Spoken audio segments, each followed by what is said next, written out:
Ben, Hello, hello. fucking finally. Many years in the making. Many years. How you doing, man? Good. It's good to have you in Austin. Good to be back. How you doing? I'm good. Was it a year ago that we last did this here in Austin? Was it a year that Yeah, long? yeah. We just did That's when Nashville, we launched. So the Lightning Summit up there. Damn, I got a year. It's been a long year. And I've been pimping your mutiny in front of everyone. I love RFK, it. RFK. Sailor. When are you getting Trump on the podcast? Dude, mate, honestly, I'm trying. I would love. that'd be awesome. My dad would lose his shit. My dad fucking hates Trump. Oh man. He only, like in the UK, we only get one side of the Trump story. Like we literally just get the Trump is bad side. So my dad hates him. So I'm always like trying to explain. No, he does some good shit. It's wild though. Like you said, it's wild.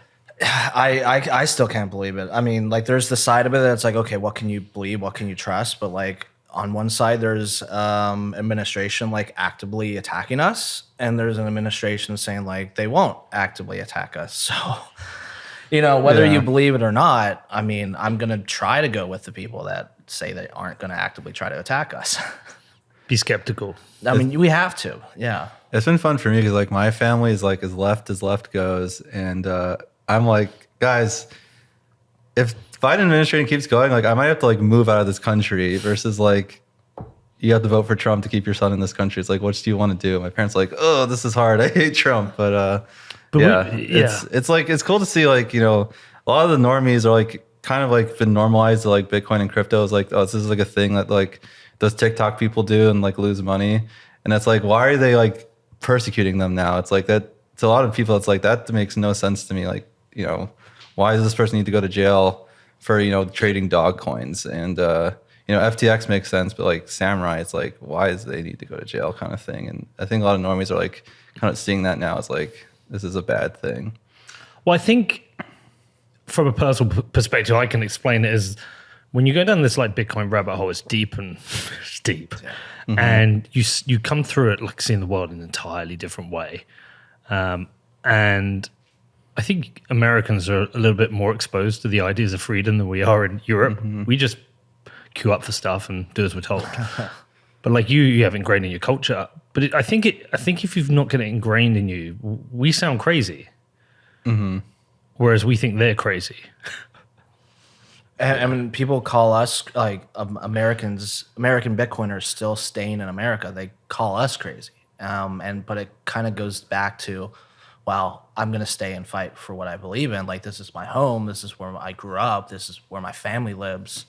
Why would I leave my home? Like where else am I gonna go? Like I mean, there's a few decent options I think, but it's not America, and it's like, and if you think you're gonna run, usually doesn't work out for the people that run, most people that run. I mean, there are cases where, yeah, you can go to Russia and you can live there for the rest of your life. But for most people, that's not an option, or, it catches up to them eventually. So it's like, we have to stand and fight as Americans living here because Europeans aren't going to fight for us and change our laws. No offense to them, but they're not in the position to, like we are. But no one else in the world can. So it's like, it kind of stands with us. And so if we don't do this, then we kind of fail our country and fail our fellow American Bitcoiners in the process. It's what American Hodl said. He was the one that's like, yeah, you can run away to El Salvador or take your Bitcoin and go and live somewhere in paradise. But America's my country. I don't remember his exact words, but it was something along the lines of America's my country. I'm going to stay here and make it better. And I think Marty Bent's been really good at this as well. It's like saying that kind of, we have to win this fight. Look, America's not my country. I love it. But I think one thing I will say is like the Ross Ulbricht thing is huge. So it was about 6.5, 7 years ago. I was here in Austin. First time I ever came to Austin. And I came and interviewed Lynn Ulbricht. It was episode 10 of What Bitcoin Did. It was the first one I videoed. Had to go at video and only had one camera pointed at her. It was on Ross's birthday, I believe. And I think hers is the next day. I think she told me that in the interview. And like we obviously all care about him. It's like his incarceration is a joke. The US sentencing well, the sentencing that comes from the prison guard lobbyists, the desires to keep as many people incarcerated as possible, it's a fucking joke. And she has battled all of that for years. And so I really hope he sticks with that one. Yeah. I know it was close last time. Yeah. Which it's like, I don't know what happened there. I know there was a few speculation. A lot of people have told me various things, but like, if there's another chance, we have to take it. Well, he's pretty much said he's going to do it now, whereas it was all closed behind closed doors last time. He's actually come out now and said it. Don't trust a politician. Right. But there's hope. Yeah. I mean, if it's option A or option B, I'm picking the chance of getting Ross out. Like, that's worth it to me. Yeah. And on the Bitcoin side of things, like you said, it's kind of the game theory always playing out. Like, in the end, you have to come to Bitcoin. I try and think of every scenario, and in the end, you have to come to Bitcoin. I don't think there's been one scenario where someone's gone, no, I'm not, maybe NVIDIA investors, but like outside of that, who've not come to Bitcoin and it's worked out for them. And Tesla investors too. Michael Saylor investors. They want to speculate. But no, I like everyone gets Bitcoin at the price they deserve, right? And the kind of cool thing about Bitcoin is that we can have a lot of various types of people come together, from investors, from companies, corporations, freedom individualists, tech enthusiasts. We can all kind of come together, millions and millions of people across the whole world, and say, like, this should be right. This should be, an ethical money. Let's try to make it happen. I think coming with that, though, is this kind of, I think I've come to kind of accept that we're going to have to accept the crypto bullshit with it. We're not getting one without the other. Hodl was saying this as well, where he's like, the cryptos, like the crypto shitcoins are actually better money than the dollar. Like, Ethereum is actually like more manageable money supply than the dollar. So like, it'll probably stay along longer than the dollar. So if you just wait on those terms, so it's very possible we go to like this crypto, like, maybe we have like USDC instead of the dollar for a while, and then we switch to like, Bitcoin only one day. But I think, they are kind of staying around. And now that they're all like on top of Bitcoin again, it's like, now we have to deal with this shit, but it's just the way it goes. Right, let's talk about Mutiny. How's it going? It's a journey. Yeah. It's been a wild year. It's been a wild month with everything going on. But I mean, in general, I think things have been pretty good. We, getting thousands and thousands of users with Lightning channels, which is great to have, like having that non-custodial spirit. We started integrating some Fediment things as well, some Ecash stuff into Mutiny Wallet, which has been really helpful for like ease of onboarding and stuff. But in the end, I mean, things are good.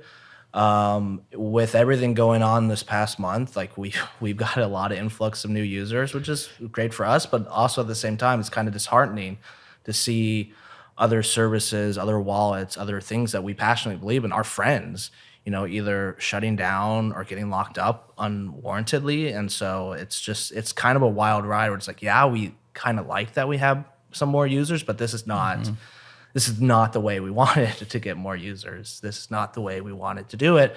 But there's a lot of things I could say on the topics I'm sure we'll dive into, but there are reasons why we have built Mutiny in the way we have built, from like, we're not in the middle of transactions. We're not an LSP. We're not, we don't see people's UTXOs. We don't process UTXOs. We don't process anything that has to do with like users' financial data. And so like all of that isn't just because we happen to just not do it. Like, we are intentionally want to like preserve the user's privacy, not know anything about our users, not have users be a liability to us as well as we're a liability to our users. And so like everything we've done to date was to be like, this sort of thing could happen one day. And we specifically put ourselves in the position to be able to say like, hey, we're doing everything we possibly could be doing to like, obey the law and say like, okay, we're not doing anything sketchy here. We have no reason to believe that there's anything sketchy going on with our users and our wallets. We just don't see this data, and we don't process the data, and we can't stop our users from using this tool that we put out in the world. And that doesn't always help. You can look at like the Tornado Cash stuff where like they similarly just put out a tool, and it's like, well, you didn't put any controls on that tool.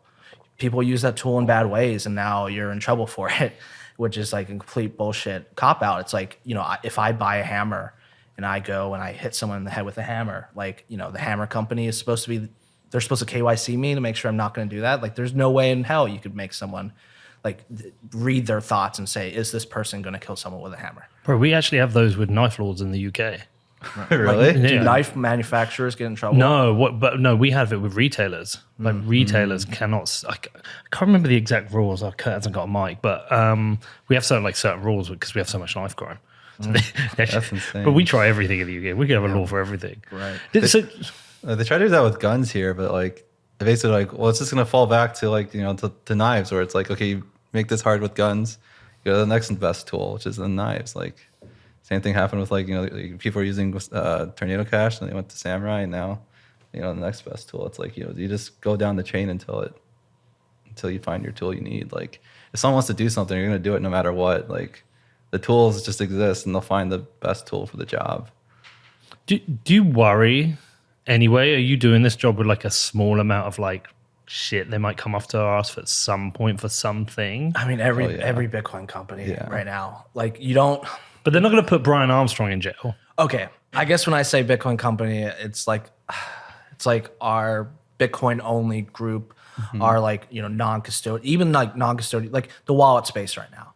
Like people aren't, and I haven't, but most people aren't publicly coming out and making statements from like the builder perspective, the company perspective, because like there's a lot on the line. There's a big difference in saying whatever you want and like believing in it and saying it, and you should be able to say whatever you want, right? But when you're a company building non-custodial tools on top of Bitcoin and saying whatever you want at the same time, well, you could say like that's probably the biggest accused crime that Samurai is getting in trouble for right now. Yeah, it was a free speech thing, really. Yeah, it's a free speech thing. Like they're facing, I think on the conspiracy charge, they're facing like 20 to 25 years for that. But for the MSB charge, it's like, oh yeah, that's 5 years, right? Like no one really gets that much in trouble for being an unlicensed MSB. I mean, you see companies as big as Binance, where I think CZ only got like 4 months. yeah, like for being an MSB, like you don't really get in that much trouble. But for like a thought crime, like Samurai saying, "Hey, yeah, Russians, like if you want to use Bitcoin, like no one can stop you," and so they're persecuting them on thought crimes. So like meanwhile, sure, anyone on Twitter could have said exactly. I'm sure I've said that in my past about like, hey, yeah, Bitcoin doesn't discriminate against anyone, right? Like, welcome to Bitcoin. Like anyone could possibly have said that, but like they're being targeted for saying that. And so it's getting into thought crimes. Yeah, so yeah, not that I'm against them or anything, but just like trying to work through it. The free speech laws in the US, your First Amendment, where does it break down? I know it's the kind of like shout fire in a cinema thing is an issue, right? Like where does it break down, and where does it become like conspiracy to like can you be encouraging crime or because I don't fully understand your free speech laws. And no one really does. It's like you can say like insider trading stuff is like free speech too. If I tell you like, oh, you should buy Apple stock, they're about to launch a new iPhone, like that's free speech law. Like, You will get prosecuted for that. yeah. But that's I'm just saying words, but yeah. So like, I mean, the Constitution doesn't really matter anymore. Is kind of the crux of it. And Well, I think is it the fact that so if I, as a non-wallet developer, said, "Oh, Bitcoin is money for enemies," like Russian, Russian oligarchs should use this. There's nothing to prosecute me on. But if I own a service which can monetize that and potentially then has monetized that, does that like potentially cross their line, not my line? Does that cross their line? I think they were saying not like use Bitcoin, they're saying use Samurai, which is probably the problem there, where they're like, hey, come use our service, we'll help you, dodge sanctions, and now you're like helping dodge sanctions, and that's the crime. But Because they don't really like that. No, I mean, and that's the thing. I think they're just, I mean, with them, Tornado Cash, I feel like there's been a few other services. I mean, they're hitting the lowest hanging fruit, which like, at the same time, you ask if like I'm worried and I think everyone kind of is. I mean, you see Phoenix pull out of the US because they're worried, right? Do you think that was a little bit too? Yes. Oh, yeah. I was surprised with that one. I was like, come on. A lot of people have been speaking privately about how they're pissed at Phoenix for doing this because it's like, well, what the fuck? Like, we're a Bitcoin wallet or like we're a Lightning service, and you're saying that like we might be guilty of committing crimes. Like you're almost admitting guilt by pulling out of the United States. Now, I don't blame them. The regulatory area for Lightning services at all is very gray. I know like basically the only thing we can kind of go off of is like a 2017 FinCEN guidelines, from a long time ago. And it's Even still, those are sketchy, right? Yeah, there's no clear guidelines on Lightning. There's like a lot of like call outs for like, hey, if you're non-custodial, like it's probably safe, right? But it's probably, right? Like, but then Samurai got in trouble. I think Samurai and Tornado Cash are probably like the only two cases where like they're actually trying to go after non-custodial developers, and like that's scary. And Phoenix is a non-custodial developer, but they do make money directly upon the transactions and all the payments that route through Phoenix. Like with the Phoenix wallet, like they've created the best wallet in my experience. I say that from wallet debt. Like they have created the pinnacle of non-custodial wallets. But it only works with the Phoenix LSP, the async LSP. So like you have to use their services to do it. With us, like we can use any LSP that exists. You can connect to any Lightning node. We're not in the middle of that. So it's like we're not directly monetizing off of the wallet. And honestly, that's simply just because like we don't have the capital to like spin up. Like they have $100 million worth of Bitcoin on a Lightning node. Like we don't have, like their Lightning node capacity is like 100 million. Now that's also like people connecting to them, right? So like, maybe half of that is theirs or maybe like a quarter of that's theirs. I'm not sure how much is actually their balance versus people connecting to them and like contributing to that. But they, we don't have $100 million worth of capital. We don't have 10 million. Like we can't get anywhere near that. We don't have 1 million, so like we don't have an LSP that can like monetize directly off of our users' transactions. But in this case, like it kind of benefits us. Like if that is the speculation, we're not going to get in trouble for that. And so like we are so far, in my opinion, from the lowest hanging fruit. Now, we talk a lot about privacy and like, even just saying the word privacy and like, hey, this is a privacy service, like that can get you in a hotbed of water. There seems to be levels to this though, because Signal has built privacy into what they do. I think hasn't Facebook Messenger added end-to-end encryption, even though I don't trust them on it. WhatsApp is like the most like used app in the world. Even the whole Apple infrastructure now has kind of privacy settings, and so I don't think privacy itself is a bad word. And I don't think if you're building the ability to do private transactions as such, but I think there's a perception thing with something like Wasabi or Samurai. It's not. Even though it's similar, but it's still that perception. It's like you can put money here and kind of put it in a washing machine and then it comes out clean. And that's a perception thing. And I think that's one of the things they're running into. And then they've said, oh yeah, if you're a Russian oligarch, you can use our washing machine and hide your money. You can evade sanctions. So I think that's a lot of it could be a perception thing as well. Yeah, financial privacy, that is like, anything that touches money.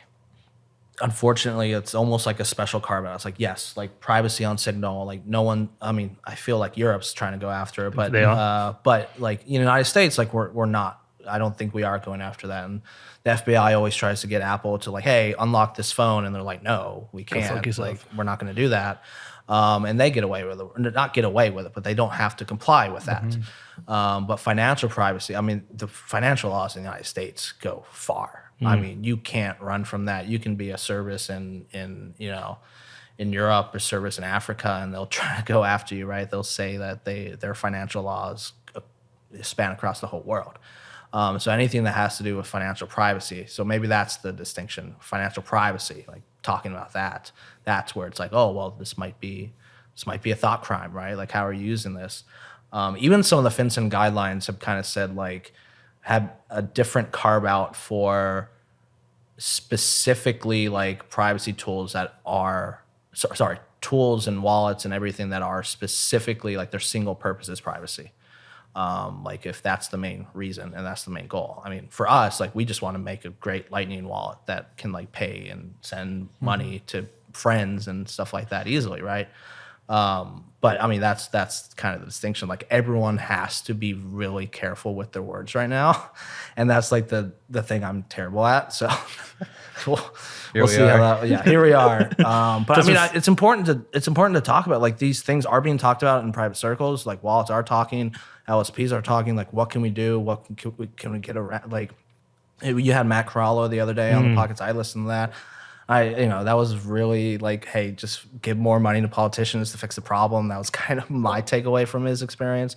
I mean, that's one solution, right? But like, I don't think we need to socially criminalize privacy tools. I think we should use them. I think we should encourage them. I think we should, that new P2P rights fund that just spun up to like help Samurai and other cases like Samurai, like, those are important. Like, those are good causes. I'm hoping Copa's going to join and go after it on the back of their That would be great. success. Yeah. They very well could. That would help, right? Like, they did win those cases in the UK. I know you were battling a lot of those cases for a long time too. It's like, what's your takeaway from all of that, like the Craig Wright stuff, all the law, like your experiences with the courts and everything, and like what's happening now? The thing is, we need slap laws. It was obvious to everybody involved. It was obvious to me when I was being sued. It was obvious to my lawyers. My lawyers were like, this is ridiculous. It was, I think, obvious to every judge within the first 5 to 10 minutes of Craig Wright, any deposition he had. Wow. I think it was obvious to the media. I think everybody knew what was going on here, but you had to go through the process of proving it, and you're proving it against words. So we don't have free speech. We don't have First Amendment protection like you guys do, and we don't have the Second Amendment to protect the first one. So we don't have this. And the easy way to get rid of it would be to introduce slap laws, which you have here, which would, that strategic litigation against people of public profile or something, SLAPP. So basically, it stops, slap laws stop people with lots of money going after other people with a big voice for saying words. And so this would have collapsed with a slap law. But even better, if we had some kind of constitution that meant something, which gave us free speech. We don't have it. So I've wasted... I want to estimate my legal fees about 1.5 million. Jeez. I still owe my lawyers around, say, £450,000. There's a chance of getting it back, but it's very slim. But it was just a waste of time. Now, that's me. Hodler and Nort's cases, couple of mil. The devs, multi-mils. Coinbase and Kraken, multi-millions. Cobra, he got hit. We're talking 10 to 15 million, and I even think Craig Wright's lawyers knew. Certainly the ones in the Cobra case, you could tell they knew. So everyone knew. And now where is he? In fucking Thailand or somewhere? He's not in jail. Why is he not in jail? Is this not fraud? This is not attempt to defraud someone? The most shocking thing to me is like, okay, he clearly said, I am Satoshi, was proven he is not. Isn't that not libel or like lying in court? And it's perjury. Perjury, yeah. Like, how is he not in jail then? Because like he clearly perjured 1,000,000 times. It's probably one of the most egregious cases of perjury. But I don't know. I don't know why this stuff happens. All the thing I take real pleasure in is like, look, it's fine. The money's gone. Life moves on. Life's still good. Luckily, Bitcoin went up, and you can pay those fees. But we keep winning cases. This is what's interesting. Even though Sun and Shine, I gave them a hard time, they won a case against the SEC. Even this SAB 121, which I don't fully understand, they tried to push through, and they said they were veto. Was it like 71 Dems voted against it? Is it? Or Fit 20? I don't know the actual cases. We keep winning. And for me, it's just the game theory of Bitcoin. It just works. And I think I tried to articulate it on Twitter yesterday. I said, it's winning because the game theory is such that people need it, and decentralization stops those who want to stop it from stopping it. Really badly articulated. But the point is, it just keeps winning. Everybody, every single person on a long enough time frame benefits from holding it. And that's why it's like that Matt Corallo interview is really important, because he was saying there's this potential existential crisis. I don't know. What did you think of what he said? I mean, I agree definitely on the mining centralization stuff. Like that's a real threat and scary. Like this regulatory stuff is similar, like a real threat. I don't think it's existential to Bitcoin. I think it's more existential to Bitcoin in like the U.S. Like if the U.S. is just like all Bitcoin is banned to like total government lockdown on that kind of stuff, like Bitcoin will be fine in 100 years it'll still be kicking. It's just it may slow down now because everyone has to leave the U.S. or people go to jail and stuff. But the mining centralization is like actually like that could kill Bitcoin kind of thing.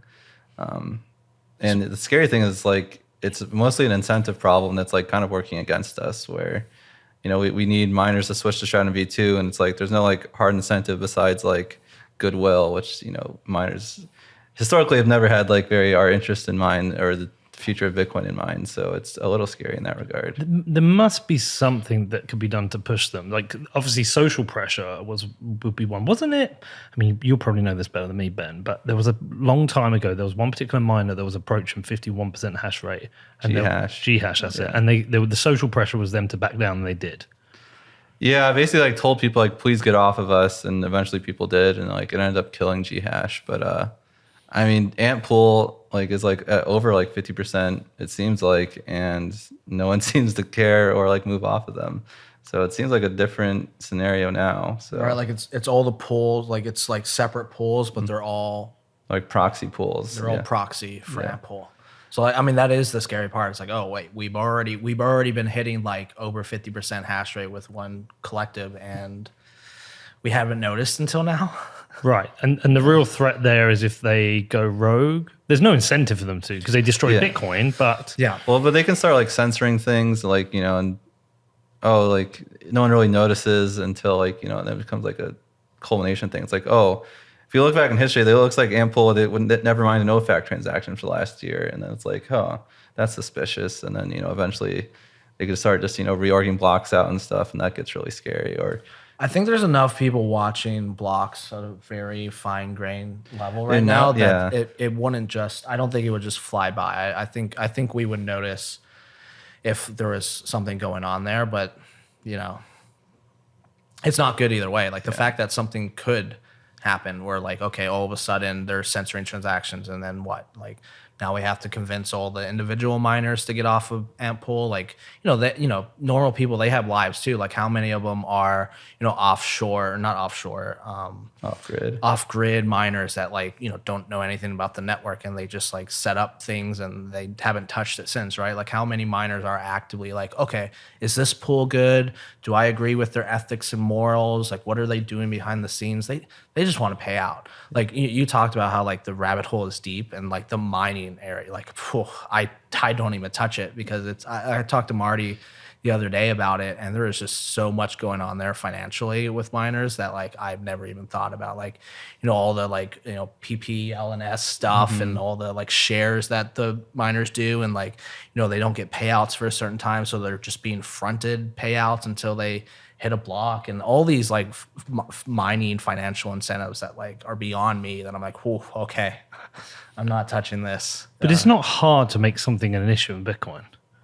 You just have to be loud on Twitter, right? Yeah. I mean, we've been loud on Twitter for years and nothing happens. Like, I don't know.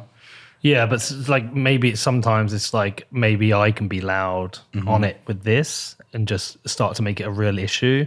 Maybe it's a case of getting some of the leading people in mining together for some kind of round table, make it public, make an open discussion, like what are the threats? Because the one incentive we all share is not to fuck this up. Yeah. Yeah. And so if Matt's right and you're right, then I think it's time to deal with it like now, yesterday. Get on with it. Yeah, I mean, Stratum V2 I think helps. There's speculation on whether it helps enough or not, but like it's a good thing that we need. Splitting up miners helps a lot. Again, I try to stay out of it, but like even on the thing, going back to it, I do think the mining centralization stuff has a risk.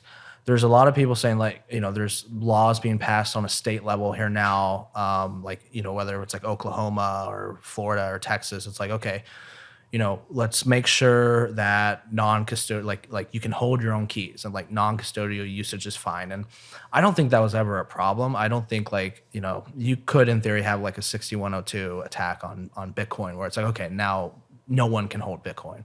I don't think that would happen, or at least for a very long time. But from the non-custodial wallet perspective, it's like, okay, well, how are you going to hold your coins non-custodially if all the non-custodial wallets are getting shut down because they're not trying to micromanage and control your funds? Like, it's specifically designed in a way that no one has control over your money. And now we're being targeted for that. It's like, I don't think there's the regulation space it's a clusterfuck. It's basically money laundering to politicians. It really is. In the United States, that's what it is. And so this kind of stuff pisses me off when we're being accused of doing things like that. Like when the Bitcoin industry is being accused of helping financial terrorists. It's like, no, the politicians are the financial terrorists here. Just look up each of them's salary and their net worth. Right. Yeah. And so Elizabeth Warren, you fucker. yeah, I mean, and all this stuff is happening this month, this last 6 weeks. But from the perspective of, what was the point? Well, he said he's going to protect the right to self-custody.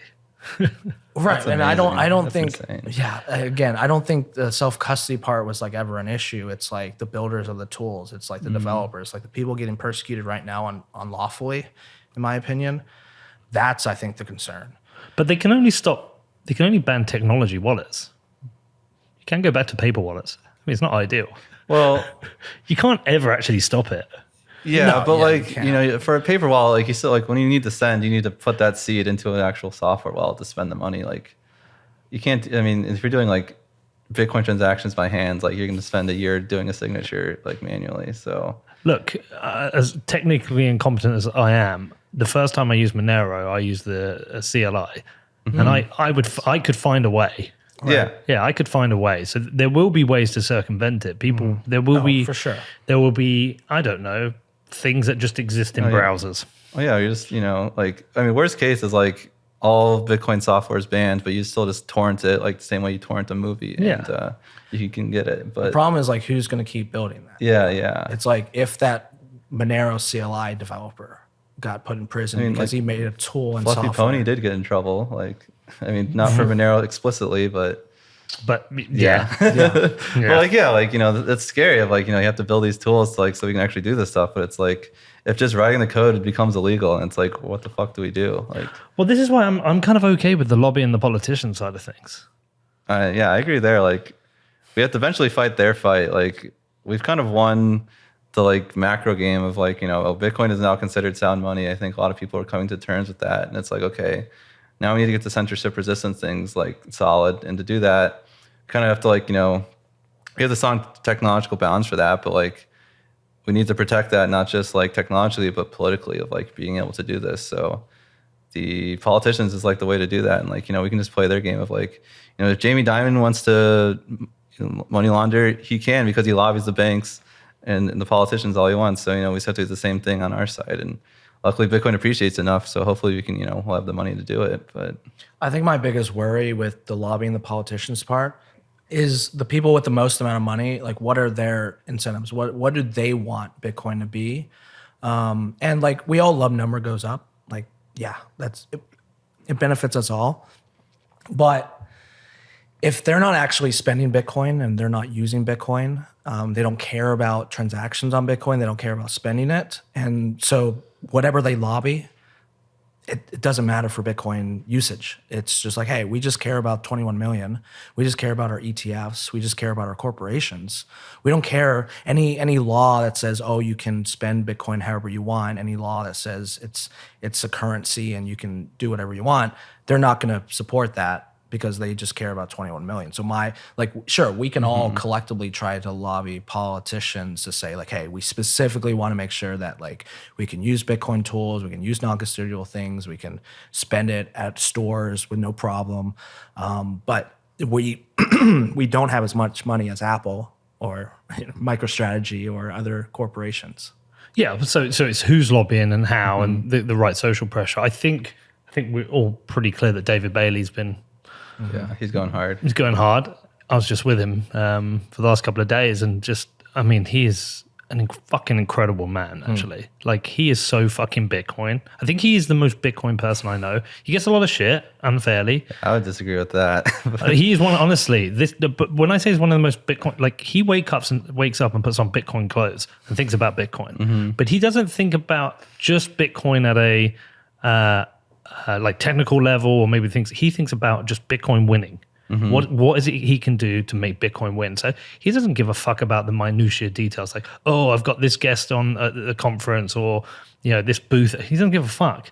He's like net goal, net good, and he's going hard all the time. And so I give him a big shout out. But he's a politician. Yeah, he's a politician. So, but I at least it's a politician that's saying the good things. He's saying fuck Elizabeth Warren and her goons. You need the technology here. America has to win, yada, yada. And he said the right self-custody. Once you get into the detail of, laws and regulations, hopefully it will include everything that you care about. We can hope, right? Yeah. And so that's why, it's promise of hope, yeah. So it's like I'm in support of it, and him, just because, okay, well, that means I can keep living here in the United States, and we're actively being persecuted unwarrantedly. So... do you think about when you're building what you're building, you're trying to build a company, but it's like it's more than that, really. Do you kind of think of yourselves as like, if you put yourself in the freedom tech category, like it's a company, but it's a mission, and sustainability is more important than massive profits? At least for now. I mean, we're small enough where we don't have this huge VC pressure to grow at all costs and sacrifice everything, right? We're taking a very modest approach. We do care about freedom. We do care about spending and using Bitcoin. Now that Wasabi and I was users of Samurai and Wasabi, right? Now it's what do I do now? I need use tools. I need tools to help my own financial privacy. So we now just have to build them, and we're going to announce a new tool at the end of the week called Harbor, and it's a Ecash based desktop wallet, specifically to use with Fedimint and Cashew, and it's just Ecash only. And built within Mutiny? No, just a separate project. Okay. The key important aspect here with something like this is when you look at Samurai and Wasabi, again, I was users of them, I loved them, but they were centralized points of failure. Right now, those coordinators do not run anymore, and that's where all the users were, and that's where they were making their money. And it's kind of clear right now that if you're a centralized money-making business in Bitcoin, that your tool is going to be attacked, and you're going to be attacked. So with the tool we're going to make and announce, it's we're not... once you download the software, it never touches our server, and we don't make any money off of it. And this is kind of we talked about this for a long time, and it's exactly to your point. It's we are a company. We do need to make money. We need to pay ourselves so we can eat, right? But when everything started going down this month, it's I don't care if we cannot put ourselves in the middle of the transactions or in the middle of this tool, and so we also can't monetize it, but this needs to exist. We need to have desktop based privacy tools on top of Bitcoin, and it's one of those cases where it's should we be out there promoting it as a privacy tool to replace Samurai and Wasabi? We'll probably get shit for it for being Ecash based. Some Bitcoiners don't like Ecash, some do. That's a whole topic. But the point is hey, this is a privacy tool I can use. We are not in control of any servers. We do not touch anything. We don't make any money off of it. We're not a money service business from this alone. And so I kind of wanted something distinct and specific that is separate from the Mutiny Wallet.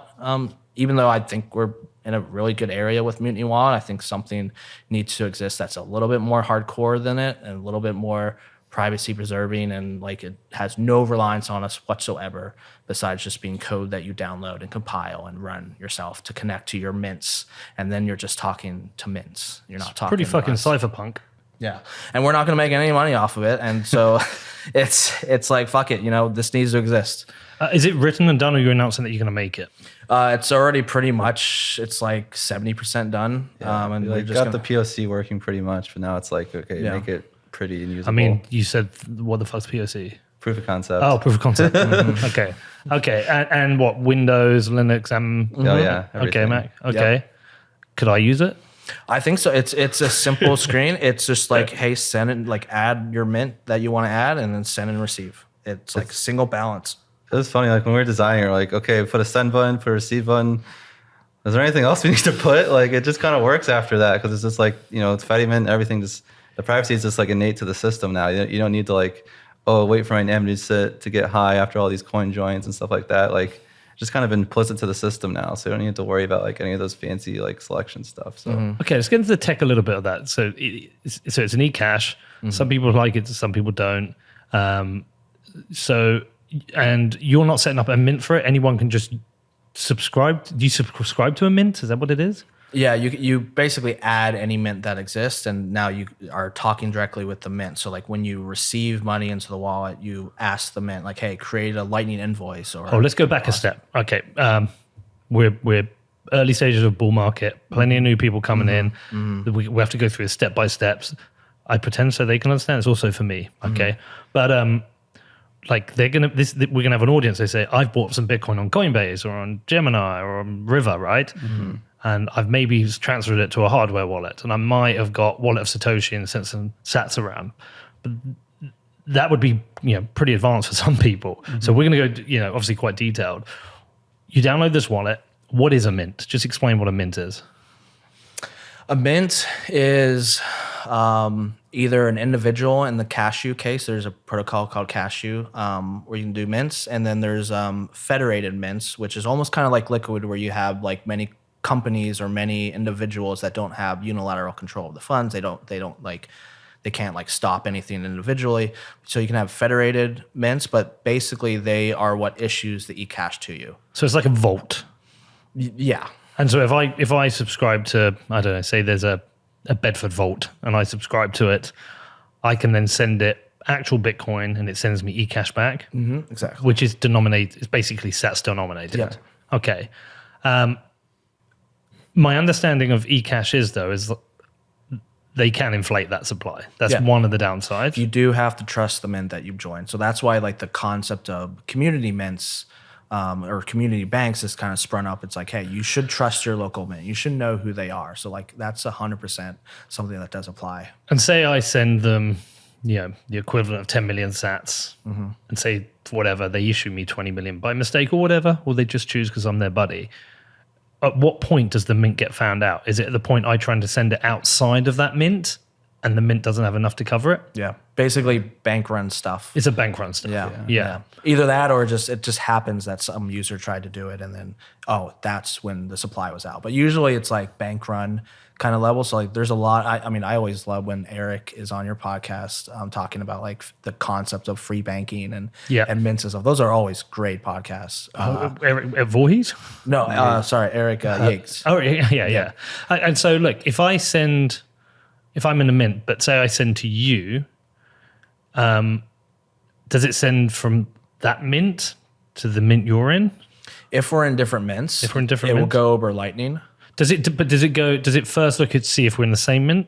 And so is there like a hierarchy? Yeah. So if we're in the same mint, it switches from mint, it just switches within that mint. And if we're not, then okay. Yep. And so the bank run happens really when you go out of mint. Okay. Just like a normal bank, really. So to me, it just sounds like a custodial solution, but with much more protection. Yeah. And I think in the case of, and I get a little shit for it. I have an article called like, Fedimint is non-custodial, and I've gotten some shit for it. But when you actually like conceptually, yes, you're thinking about it exactly right. You're describing it exactly right. It feels like a community bank. But when you get into a federated situation like Liquid is as well, it starts to look more like it is actually more of a decentralized cryptocurrency network than it is a bank. Conceptually, yes, you send Bitcoin to Liquid, and then now you have LBTC, which is not Bitcoin, right? But would you say Liquid is custodying your Bitcoin, or would you say you have a different cryptocurrency at that point? And so like this is the distinction I'm trying to get out there. I get a lot of shit. I've got so much shit this week for it. But From who? What kind of people? I don't want to. No, not names. Are they like devs or like? Some of it's devs. Some of it's just like normal plebs. Some of it's like people that work at Bitcoin Magazine or. What's their objection? Their objection is that they're like, no, this is absolutely custodial. This is a custodial service, and I'm like, well, technically speaking, this is federated, and not having, if you don't have unilateral control of the funds or the network or the protocol, you're not a custodian. So the people, it's more legalese and technicalities than it is social concepts. Socially, I agree. It feels like a custodian. But when you start getting like cryptocurrency networks like Liquid, it's like, well, that doesn't feel like a community bank. That feels like a different cryptocurrency network. It feels like a middle ground, to be honest. It Yeah, is. look, And you're not completely sovereign because you haven't got the keys, right?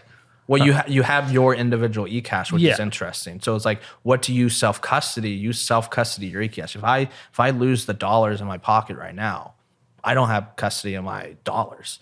If I lose my individual Ecash notes, which is it's like a cryptocurrency network, but it's not based on UTXO. It's not based on like accounts like Ethereum is. It's like you have to have these like bearer instruments that you bring back to the mint, saying like I'm giving you $20 in like 2 tens.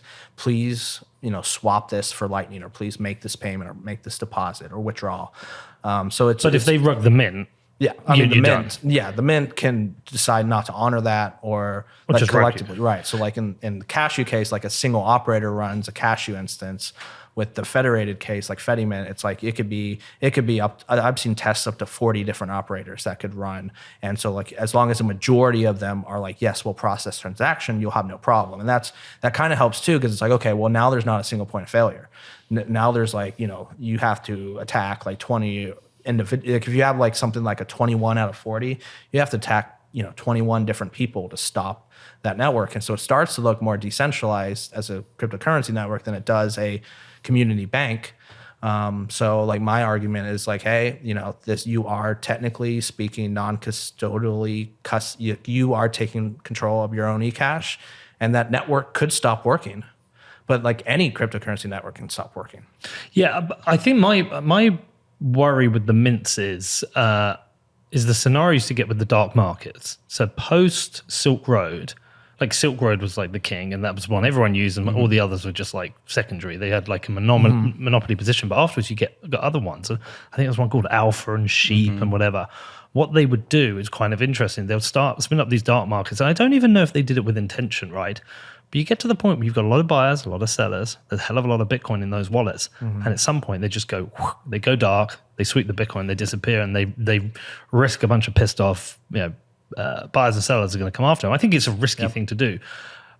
I think as a mint grows and it gets bigger, there's always going to be that temptation. I think the difference though is like like something like Silk Road or like Alphabet is like there's a single server running it versus like an FediMint, it's like if it's a 30 or 40, I need to like, I'm like, oh, we got 1 million Bitcoin, let's do this rug pull. I have to go convince 29 other guys. But what if it's a big one that has 5 people? It builds up. It builds a good reputation. 3-4 years, starts out with maybe half a Bitcoin in there, gets like 20 Bitcoin. Bitcoin does a 10x. Yeah. It's like, we've got millions of dollars, $10 million. We can just take this and run and go and live in Panama. I think the hope is that there can be many mints. Yeah. That's the hope. Yeah, and so you distribute between the mints. Because I did notice, so I signed up. And that's something our tool wants to do, is like automatically manage your money across multiple mints. So like all your money isn't in one mint. You can add multiple mints and say like, I trust these 4 or 5. And then your money is distributed amongst those 5. Well, this is like big companies managing their treasuries, which I learned about recently, only like a year or two ago, that because the FDIC insurance is only $250K, they just distribute their funds as many banks as possible. Yeah. It's the same model, right? Our bank does that. Yeah. So it's just the same model. It's like distribute and risk. And if it's automated and there's thousands of mints, I mean, that itself is awesome. Yeah. I mean, that means at some points you're going to be doing a send, and it's going to be, Okay, so therefore because one of the criticisms of Lightning is that channels are going to become more expensive to open, and so like it probably gets to the stage where I don't just open a channel. If you get to the day where it's like $1,000, I probably don't. I'm probably just going to use these types of services. So I'm just trying to think this through. But even at that point, on-chain fees are expensive. I guess there's going to be a time where you're going to gradually have to put more into this kind of service. Like if fees are at like $50, say, consistently, I'm probably going to want to put a couple of thousand in there and just keep using that to justify it. Okay. But like if fees consistently got to 500, it's like shit. Right. Like how do you get into these systems if you don't have on-chain Bitcoin? Do you think you're just going to buy Ecash that already exists in there with fiat? Yeah, it'll probably be either that or you go from Strike to a mint. So like you load up, you buy Bitcoin with Strike, and then Strike sends to Lightning to your mint, and then that's where you kind of have a little bit. You have more privacy from Strike, like it's one hop away basically, and then you have better privacy within the Ecash system. So it's like you can have a better, more private system than Strike itself. So long term, or you can buy it from someone in the mint, or I can, on Nostr right now, like there's a lot of people zapping new users and stuff. So it's like, hey, you could just get money from tips and donations, or your taxi driver, right? Like I could just say, hey, join this wallet and add this mint, and I'll just send you. And it's like, I can even give you an offline Ecash token, and then because it is like you have that bare instrument, it's like I could just show you a QR code and you scanned it, and no one in the world will know that I just transfer that to you or transfer it to anybody. Now, sure, I can double spend it because like now I just basically printed 2 pieces of paper myself. So you have to like burn and reissue it to yourself. You have to actually go to the mint and say like, hey, I want to. Like I'm gonna claim the Ecash. Yeah, I'm gonna claim this Ecash that I just got, and so you can do that. But yeah, you could do it offline. You have different users of a mint. You can have at the end of the day, like Lightning has sort of evolved to be this protocol that's like meant for banks and custodians and large services and merchants. Like it's really good at a settlement network. It's not really good as a like mobile non-custodial wallet experience. Like doing this for a year already, like I don't know, like maybe I'm a little bit depressed or disheartened, but like keep going, man. Yeah, we need you, Tony. I know, but it is really hard, and like Phoenix had nailed it as best as they could, and I think it's really great, but like it's hard to hit that level of service and performance, and it's just there's a lot of things that are still confusing about. I see people all the time like, okay, well, what's happening with this like Phoenix splice? Like, what are they doing with my channel? Like, why did I just get charged fees? Like, what's going on here? At the end of the day, like people don't want channels.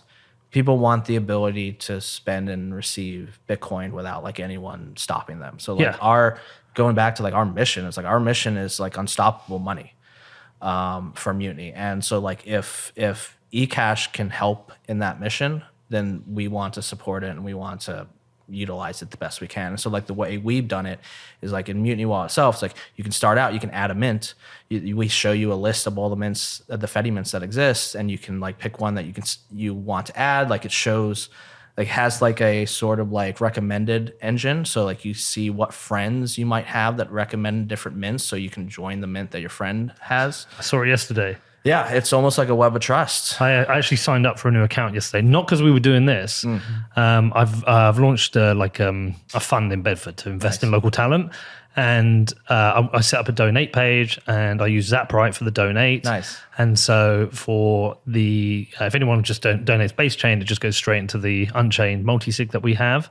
But I needed Lightning, and I was like, I've had this real problem with Lightning recently in that I've got a football club where people buy things at the football club and also make donations to our grassroots football fund. I've got a bar which accepts payments in Bitcoin. I've got conferences that accepts payments in Bitcoin. I've got obviously this fund now which accepts donations in Bitcoin. I've got all these things, and all I've got is a collection of Lightning wallets on my phone. It was getting to the point where it was really frustrating. Blue Wallet was the best because you used to be able to go new wallet, and you could have them all together, and it was great. And then they got rid of that, and nobody had come back with I hadn't found a sub account wallet, and so I was going through all the different Lightning options on Zaprai. I was thinking, the great thing about Mutiny is all I have to do is hide my 12 words in a password protected area, and I can just list them all there and just flick between them. Actually, can I have 2 wallets open in 2 tabs at the same time? Not in the same web browser, but you could have 2 different. You can have like Chrome and Firefox, and have the 2 words, the 2 12 words. To be honest, I need to go into them like once a month. That's all I need to do. The next thing I have to solve is how do I get my Lightning, Bitcoin, and Mutiny into a base chain wallet? It's the easy way. So now we support, released a few weeks ago, we support sending from, so if you add a Fediment and you receive via Lightning, you can now send out on chain if you want to. Or you can even receive on chain and it goes into the Fediment, and it's almost a unified balance now. It basically is a unified balance. Like wallet Satoshi. Yeah. So now when you receive in a Fediment, you can receive on chain, you can receive on Lightning, and you can send on chain or send on Lightning. It does not have to be the same that came in. Great, because like at the end of the month, if there's like $1,000 in there, I'm just going to send it to the base chain address and forget about it. Yeah, and so you keep receiving on Lightning until you hit that larger amount, and then you're like, okay, now it makes sense to do an on-chain withdrawal. And that's sort of how we took our approach with so now we're basically a hybrid wallet. We have this all the non-custodial Lightning stuff that we had before, and now we have this Fediment stuff. So now it's like you don't need to set up a Lightning node immediately. You don't need Lightning channels immediately, but you can receive a few 100,000 sats into your Fediment, and then once it makes sense, we have a one-click swap button where you can create a channel from your Fediment balance, and then now you have a non-custodial channel that is not going to be rugged by a mint. It doesn't matter what that mint does anymore. And so this really helps on the the receiving inbound problem is a lot. I know with Phoenix and Mutiny Wallet and other wallets, if you receive for your very first time 100K sats, well, you need a channel to receive 100K sats. So the LSP will open a channel to you.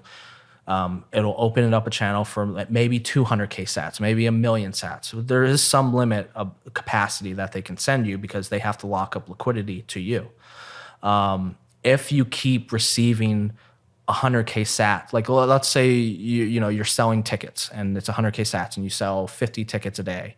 Eventually, you'll hit 10 tickets and then you'll need another channel, and then you'll sell another 10 tickets and you need another channel. These are all on-chain deposits that you're getting charged for to open a new channel to you. With Fediment, it's hey, if you think you're whenever you think you're done receiving, now you open a channel. And now you have a big fat channel with 10 million sats that you self-custody, instead of 10 or 20 channels with 10 million sats. But can it all happen without me thinking about it? Because this is what I always say. I want to send, receive, and save, right? And I don't care how it's built. Yeah. I just want to open it because I think long term that's all people will care about.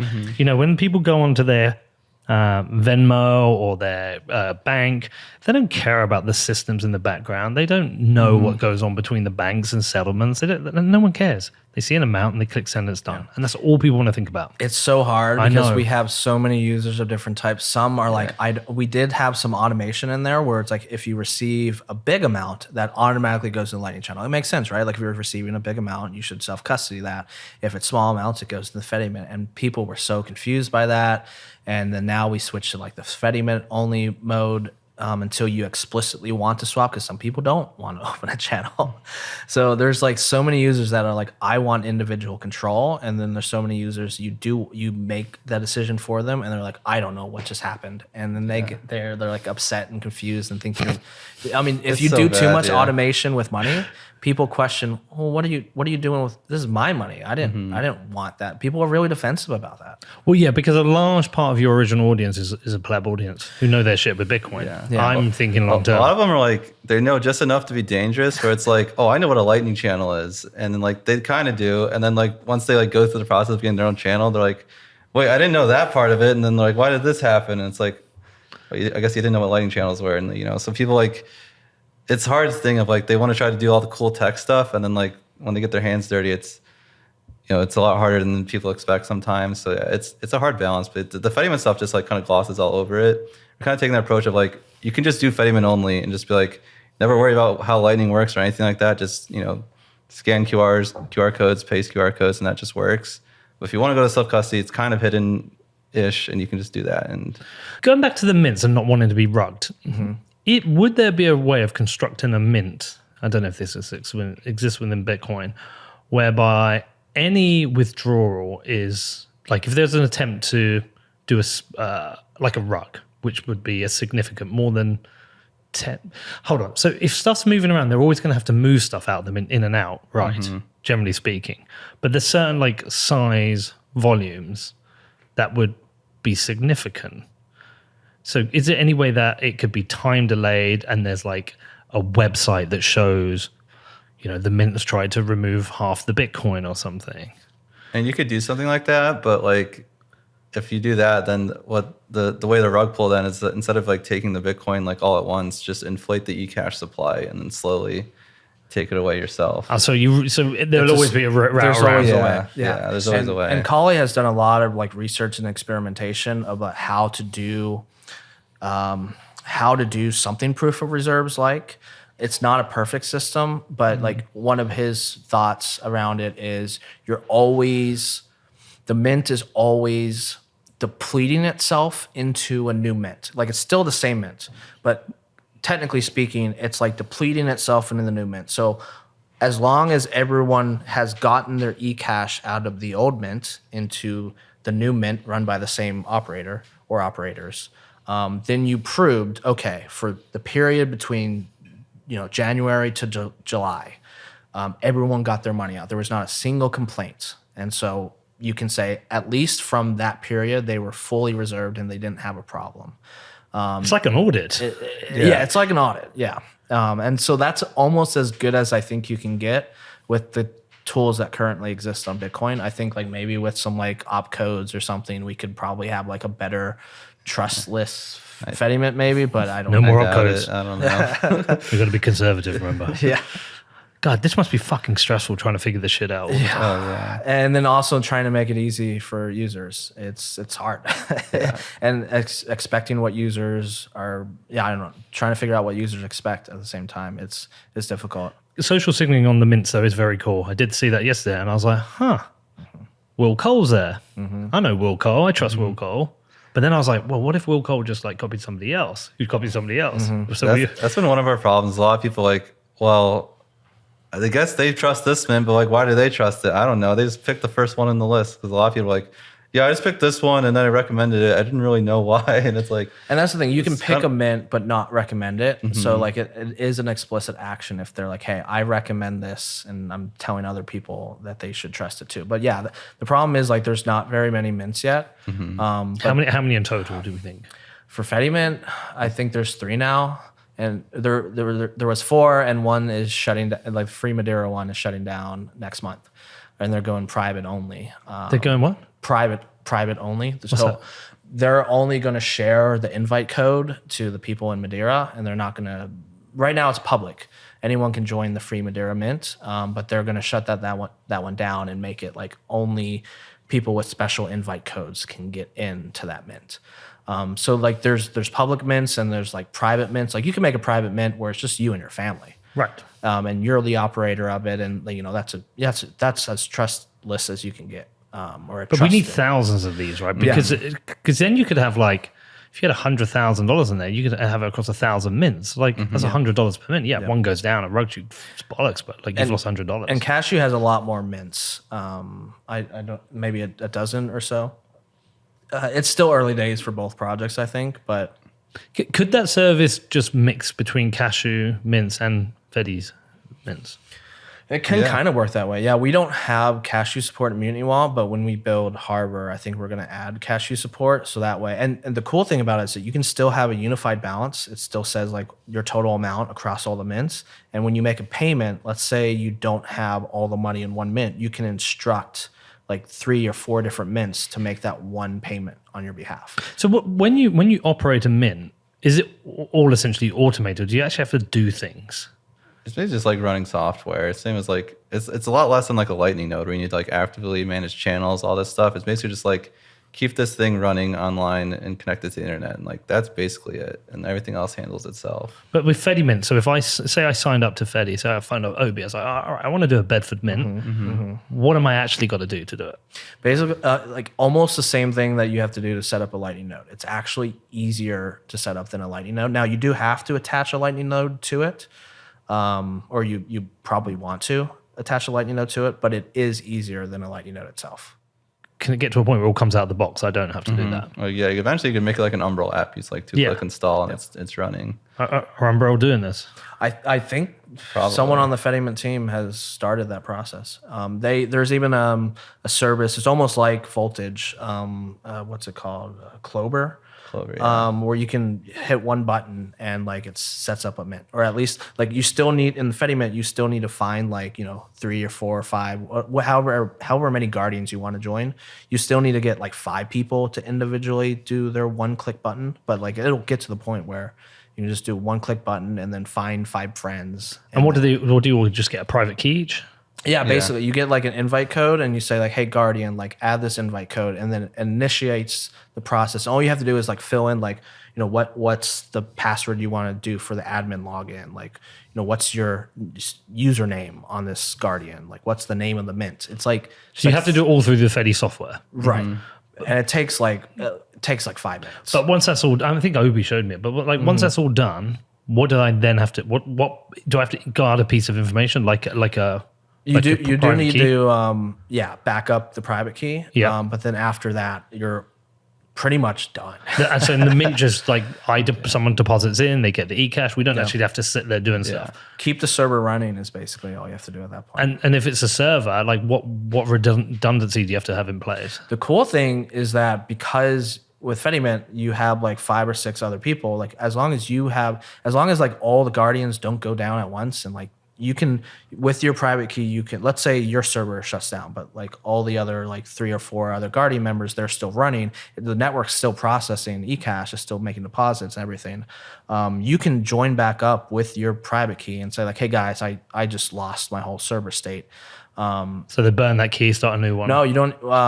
You don't even burn the key. You still have that key, but you catch back up. You catch back up to the network. You. This is where the redundancy kind of is great. Like Fediment is built-in redundancy. You can even be, technically speaking, you can be one operator, and you can have like a 5 of 7 multi-sig federation, and that could all be me. And I've just created seven levels of redundancy for myself, which is kind of a cool concept if you want to run it that way. But And when you say my server, is it really my laptop or?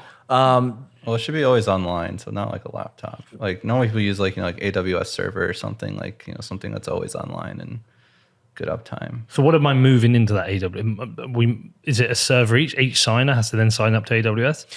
or Google Cloud or their own. They can pick whatever server they want. It doesn't have to be the same. You can run it on like your local thing if you want to, but like you do whatever you want. Just something that's always online. So what's the incentive to set up a mint? I get it from like my family, like me and my kids maybe, but what's the incentive to set up a public one? I think it could go a little bit further than just the like with the same incentive, like community, like for like the Austin BitDevs group or like the Austin community. Like the incentive is like, hey, we care about the people in Austin, we care about the community, and we want people to be able to like we could set up merchants on the same Austin mint, right? And like all of a sudden we're doing like great. We always joke about it because like we do like poker nights, and it's like, oh, my Lightning channel isn't working right now, and we can't pay out for poker, and it's like all this hassle. So it's like we just had a mint. I was like, oh, this is the Austin poker mint, and like so we just deposit in, all the transfers happen internally, and then you withdraw later. Like that would just make it so much easier. And so yeah, just doing like a community base there, it's like that fixes that. And you can make a profit on the Lightning node gateway. So like when you attach your Lightning node to your federation, like anyone could be a gateway for the federation. That's another part of redundancy that's great with Fediment, is the fact that like it's a free market for swapping in and out of the federation. I could run my own Lightning node, like Voltage could run it, anyone could run it, and purchase some Ecash from that mint and saying like, okay, I'm going to facilitate all of your Lightning to Ecash swaps, and I'm going to take a profit for it. It could be like any percentage of transactions in and out, or at least out. So there's a free market for it, but the Lightning nodes also have to trust that mint, just like the users have to trust that mint. So, there is like a risk there, but they're taking profit for that risk. Meanwhile, the Guardians don't have to manage any Lightning node. They just, like you said, you set up a server, you do the one-time setup, and then you just keep it running. And then, as there's Lightning nodes attaching to your mint, as there's demand for users to get into mint because maybe they really want to be part of the Austin community and want to be on the same mint as everyone else. And maybe they're making transactions with merchants a lot. So there's demand for reliable mints, and there's demand for Lightning node gateways to operate as LSPs for these mints. So like there's profit there, and Fedi mints can charge a fee on Fedi Mint itself. Like the Federation Guardian members can collect a fee, but it hasn't been like fully rolled out yet. So like if you wanted to, I think you could, as a Federation member, take profit off of the mint too. It kind of feels like something, you might 100% disagree with this, but it kind of feels like something, it would be kind of cool if banks actually set these up.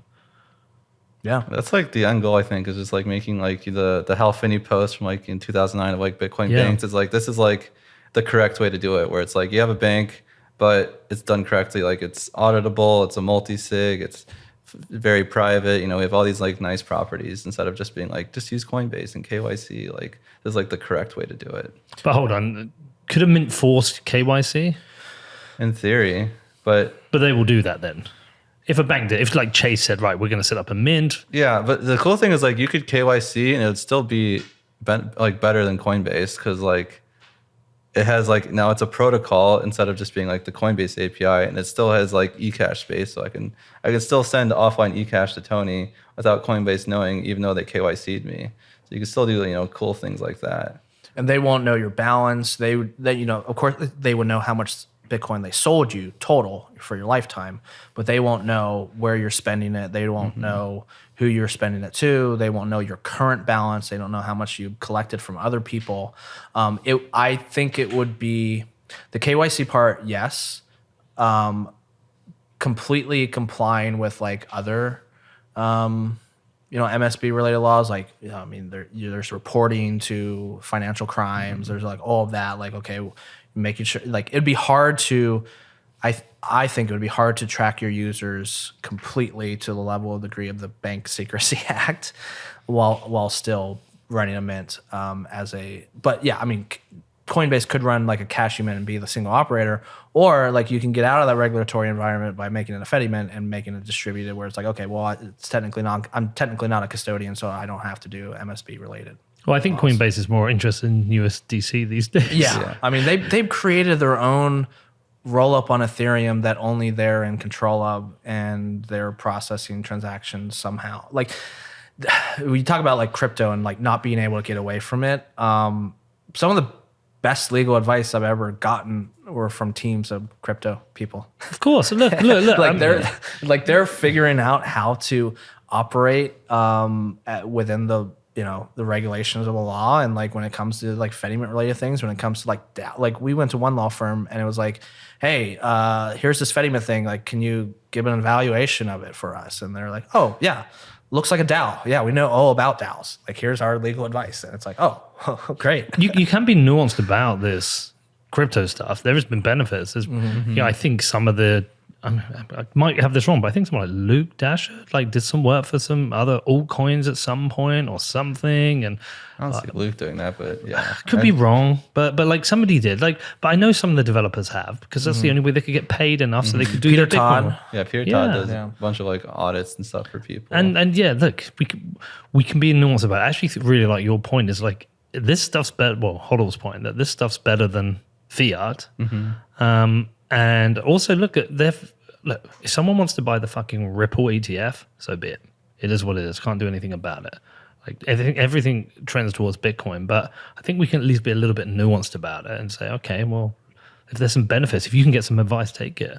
And also like this USDC thing, I think wasn't their claim like they're beating the 3% transaction fees.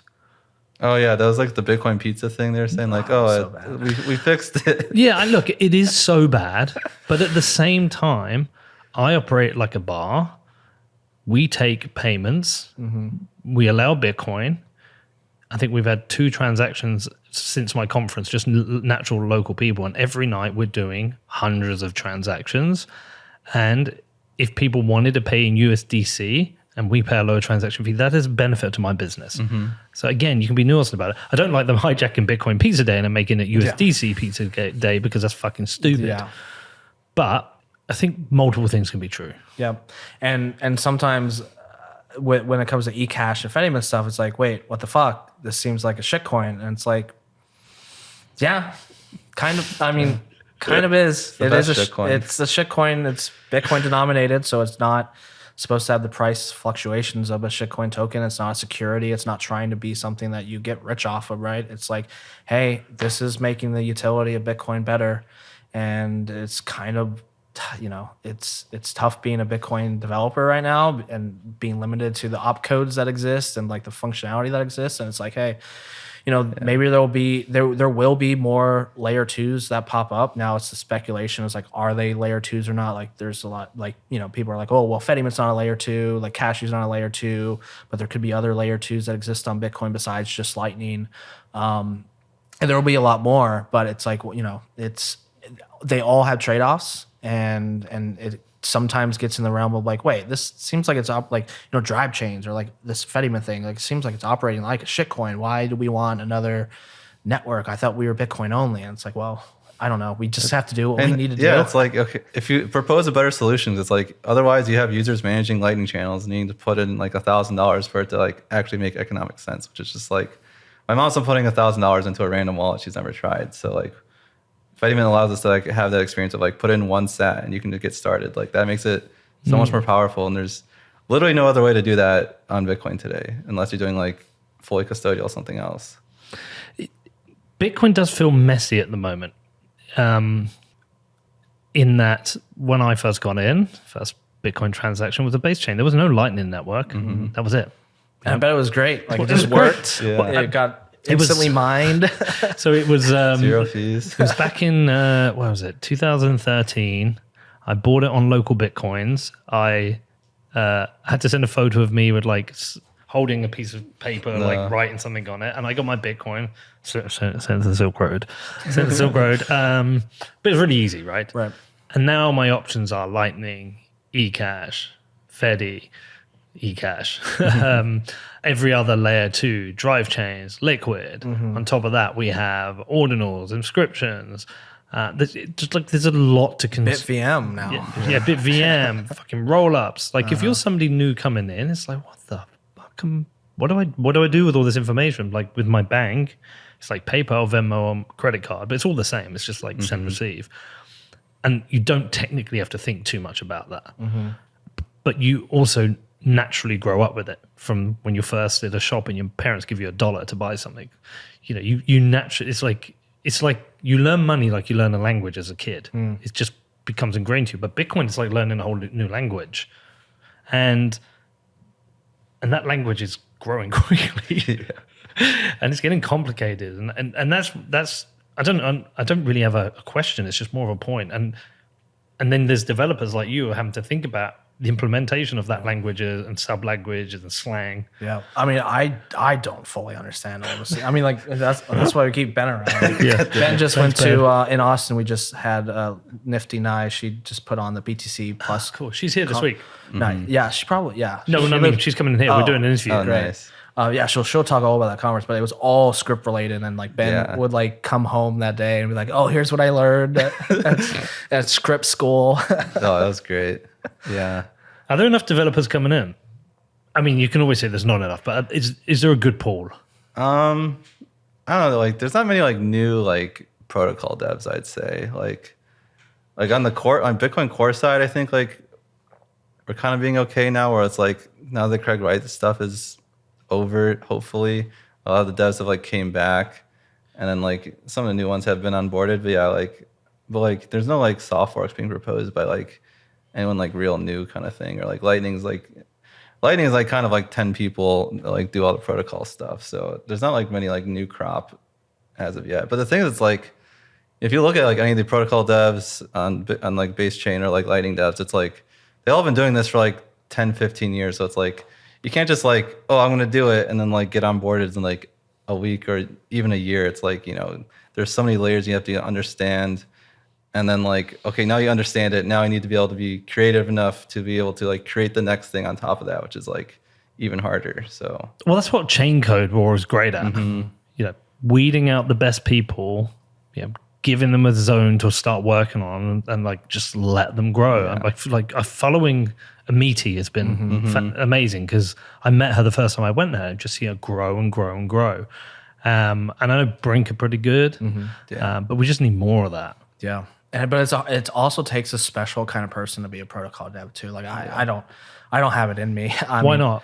It's very engineering and technical focus, and so like I'm more like an application developer. I like creating stuff that like people can use today. That's why we sort of. I mean, I was chain code at one point as well, but like the protocol stuff, I made a few commits in a Bitcoin core, and like those took like a year plus. And I'm more of the fiat mindset, but I was like, I love creating things that I can play with immediately and do. And so like, there's a very low time preference kind of developer that's like doing. I have mad respect for it, but not everyone can do it. It's pretty difficult, especially at the level of degree that like Bitcoin security needs and Lightning security needs. Like you have to be brilliant at the same time, have this very low time preference, like in the weeds, in the code, like zoning out everything else and just focusing on protocol, and like thinking about everything that it could affect. Like, right, like you change, Michael Saylor talked about on the podcast, like you change something on layer 2, like you have to think about all these concepts, but not layer 1. But you change something on layer 1, it's like 100 times more things you have to think about. So you will see a little bit more protocol devs on layer 2, simply because like there's less at stake. You have more flexibility. You can experiment with things more in that realm. There's a lot of things that could happen. I'm not in the Ossify crowd, but there's a lot of things that could still happen on layer 2 Lightning that we haven't even seen yet. Things like, well, I mean, channel factors I think need a new opcode, but like Bolt 12 still hasn't fully rolled out yet. What else? There's a lot of channels like we activated Taproot and it's still like nowhere on Lightning basically. Yeah, there PTLCs, like there's a lot of things we can still do on Lightning, but we don't have enough protocol devs on Lightning to do those things. Now you can say like whether or not we have enough protocol devs in general. I mean, we could always use more, but you could do those things without affecting base chain. But if you want to be a base chain protocol developer, you have to think about so much. Like you can't just like throw a million devs at it. Like if we had 10 million Lightning devs, we still might not have like Taproot channels everywhere, just because it takes a process to like, we can't just have like a million people implement it and just go. It's like, okay, we need to talk about the spec. Why are we doing it this way?